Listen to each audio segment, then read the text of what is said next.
ನಮಸ್ಕಾರ ಸ್ನೇಹಿತರೆ, welcome to my channel. ಇವತ್ತು ನಾವು ಒಂದು ಚಿಕ್ಕ ವಿಷಯದ ಬಗ್ಗೆ ತಿಳ್ಕೊಳ್ಳೋ ಪ್ರಯತ್ನ. ಈ ವಿಷಯ ಸಾಮಾನ್ಯವಾಗಿ ಎಲ್ಲರಿಗೂ ಸಹ ಗೊತ್ತಿಲ್ಲದೆ ಇರುವಂಥ ವಿಷಯ ಅಂತ ನನ್ನ ಪ್ರಕಾರ ಅನಿಸುತ್ತೆ.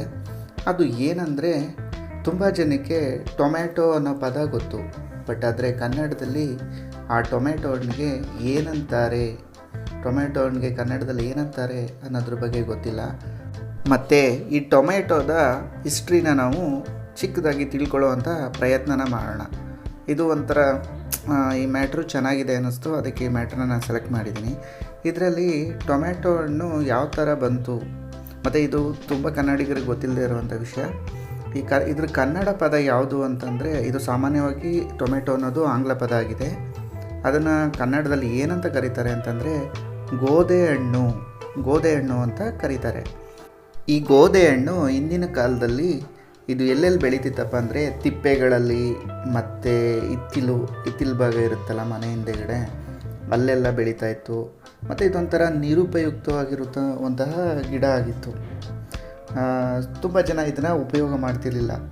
ಏನು ಕಾರಣಕ್ಕೆ ಅಂತಂದರೆ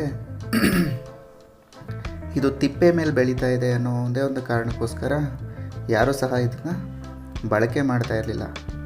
ಈ ಹಣ್ಣನ್ನು ಹಿಂದಿನ ಕಾಲದಲ್ಲಿ ಯಾರೂ ಸಹ ಬೆಳೀತಾನೂ ಇರಲಿಲ್ಲ.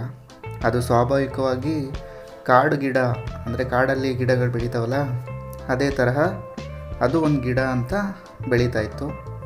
ಆ ಕಾಲದಲ್ಲಿ ಒಬ್ಬ ನಾಟಿ ವೈದ್ಯ ಎಲ್ಲ ಗಿಡಗಳನ್ನು ಪರೀಕ್ಷೆ ಮಾಡುವಾಗ ಗೋಧೆ ಹಣ್ಣು ಸಹ ತಿನ್ನಲು ಯೋಗ್ಯ ಎಂದು ಹೇಳಿದರು. ನಂತರ ಗೋಧೆ ಹಣ್ಣನ್ನು ಉಪಯೋಗಿಸುವವರ ಸಂಖ್ಯೆ ಹೆಚ್ಚಾಯಿತು. ಗೋಧೆ ಹಣ್ಣು ಸಹ ರೈತರು ಬೆಳೆಯುವ ಬೆಳೆಯಾಗಿ ಮಾರ್ಪಾಡಾಯಿತು. ಈ ಟೊಮ್ಯಾಟೊ ಇಲ್ಲದೆ ಸಾಂಬಾರು ತಯಾರಿಸಲು ಸಾಧ್ಯವೇ ಇಲ್ಲ ಎನ್ನುವ ಮಟ್ಟಕ್ಕೆ ತಲುಪಿತು. ತಿನ್ನಲು ಅಸಹ್ಯ ಪಡ್ತಿದ್ದ ಗೋಧೆ ಹಣ್ಣು ಈಗ ಕೆಲವೊಮ್ಮೆ KGಗೆ 100 ರೂಪಾಯಿ ಸಹ ಆಗುತ್ತೆ.